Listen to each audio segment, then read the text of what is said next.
ആദ്യത്തെ എപ്പിസോഡ് എത്തി നിൽക്കുന്നത് നിലമ്പൂർ അമൽ കോളേജിലാണ്. ഇവിടെ നിരവധി വിദ്യാർത്ഥികൾ ഞങ്ങളെ കാത്തിരിക്കുന്നുണ്ട്. അവർക്ക് ഈ തെരഞ്ഞെടുപ്പിനെ പറ്റി, അവരുടെ രാഷ്ട്രീയ നിലപാടുകളെ പറ്റി ഒരുപാട് കാര്യങ്ങൾ പറയാനുണ്ട്. അവരുടെ പ്രതികരണത്തിലേക്കാണ്. ഈ തെരഞ്ഞെടുപ്പ് യഥാർത്ഥത്തിൽ ഇവിടെ ആവശ്യമുണ്ടായിരുന്നു? ഇല്ല, അതിന്റെ ആവശ്യമില്ല. എം സ്വരാജ് മത്സരിക്കുന്നുണ്ട്, ആര്യാടൻ ഷൗക്കത്ത് മത്സരിക്കുന്നുണ്ട്, PV അൻവർ കൂടെ മത്സരരംഗത്തുണ്ട്. എന്തായിരിക്കും ഇവിടുത്തെ ഒരു തെരഞ്ഞെടുപ്പ് ഫലം? ഇവിടെ ഷൗക്കത്ത് ജയിക്കാനാണ് സാധ്യത. എന്തുകൊണ്ടാണ് ഷൗക്കത്ത് ജയിക്കുന്നത് പറയുന്നത്? ഇവിടെ ആര്യന്റെ ഭരണയിൽ കൂടുതൽ ഇവിടെ വന്നിരുന്നത്. അപ്പോ അവന്റെ മക്കൾ നിൽക്കുമ്പോ അതിന് കൂടുതൽ ചാൻസ് കൊടുക്കുന്നതാണ്. ഒരുപാട് പെൺകുട്ടികൾ കൂടി ഇവിടെ നമ്മളെ കാത്തിരിക്കുന്നുണ്ട്. നിലമ്പൂരിൽ ആർക്കാണ് സാധ്യത? എം സ്വരാജ്.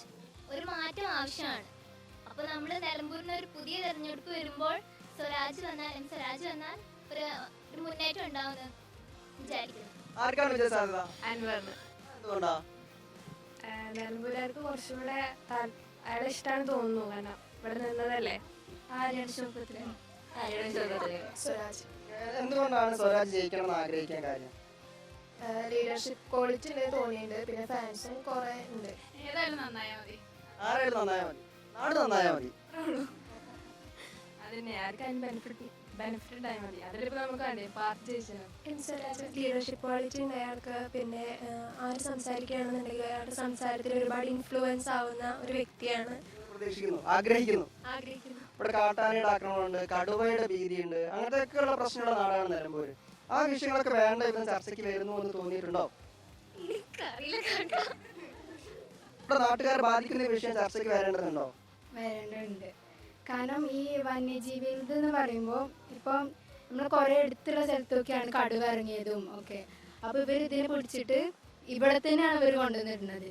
അതുകൊണ്ടാണ് ഇത് തിരിച്ചു ഇങ്ങോട്ട് തന്നെ വരുന്നത്. സോ ഇവര് ഇതിൽ വലിയ കാര്യമായിട്ട് എടുക്കണില്ല. ഇതൊക്കെ ജനങ്ങളെ വലിയൊരു പ്രശ്നമാക്കിയിട്ട് ഒരു എടുക്കണം. ഇതൊന്നും ഒരിക്കലും ചർച്ച ചെയ്യണില്ല. കോളേജ് സ്റ്റുഡൻസ് എന്ന നിലയിൽ, ഭാവിയുടെ വാഗ്ദാനങ്ങൾ എന്ന നിലയിൽ നിങ്ങൾക്ക് എന്താണ് നമ്മുടെ സർക്കാരിനോട്, പ്രതിപക്ഷ പാർട്ടികളോട്, നമ്മൾ ഭരിക്കാൻ പോകുന്ന ആൾക്കാരോടൊക്കെ പറയാനുള്ളത്? What I have to say is that നമ്മൾ ക്വാളിറ്റി എഡ്യൂക്കേഷൻ കൊടുക്കുമ്പോൾ എങ്ങനെയാണ് ലിവ് ചെയ്യേണ്ടത്, ഡ്രഗ്സിന്റെ യൂസേജ് എങ്ങനെയാണ്, അത്തരം കാര്യങ്ങൾ നമ്മൾ കോളേജിലും സ്റ്റുഡൻസിന് പറഞ്ഞു കൊടുക്കണം. എന്തൊക്കെയാണ് സ്കില്ല് എങ്ങനെ ഡെവലപ്പ് ചെയ്തെടുക്കണം, ലൈഫ് എന്താണെന്ന് കുട്ടികളെ പഠിപ്പിക്കണം. അവസാനം പറഞ്ഞതാണ് അതിലെ പോയിന്റ്, ലൈഫ് എന്താണെന്ന് കുട്ടികളെ പഠിപ്പിക്കണം. അങ്ങനെ വലിയ കാഴ്ചപ്പാടുള്ള സ്റ്റുഡൻസ് ആണ് നമുക്കിടയിലുള്ളത്. അത് അധികാരികളിലേക്ക് കൂടിയുള്ള വാക്കുകളാണ് ഇപ്പൊ നമ്മൾ കേട്ടത്. നമുക്ക് അവസാനമായിട്ടൊരു പാട്ട് കൂടെ പാടി അവസാനിപ്പിച്ചാലോ? പേരെന്തായിരുന്നു? അപ്പൊ റിയ ഷാക്കിർ പാടും. എല്ലാവരും ഒപ്പം താളം പിടിക്കണം. ഓക്കെ?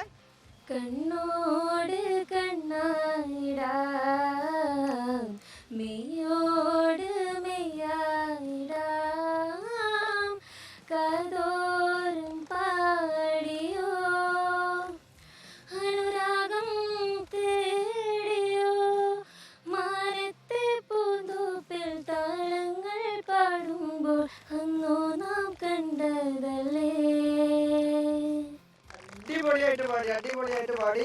അപ്പൊ കൃത്യമായ രാഷ്ട്രീയം ഇവരൊക്കെ പങ്കുവെച്ചു കഴിഞ്ഞു. ഒപ്പം തന്നെ ഇവരുടെ കാഴ്ചപ്പാടുകൾ, വിദ്യാഭ്യാസ സമ്പ്രദായത്തെ കുറിച്ച്, എഡ്യൂക്കേഷൻ സിസ്റ്റം എങ്ങനെയാകണം തുടങ്ങിയ കാഴ്ചപ്പാടുകൾ, എന്തൊക്കെയാണ് തെരഞ്ഞെടുപ്പിൽ ചർച്ചയാകേണ്ടത് എന്ന കാര്യങ്ങൾ, ഒരുപാട് കാര്യങ്ങൾ പറഞ്ഞു കഴിഞ്ഞാൽ എനർജറ്റിക് ആയ ഒരു ചർച്ചയായിരുന്നു.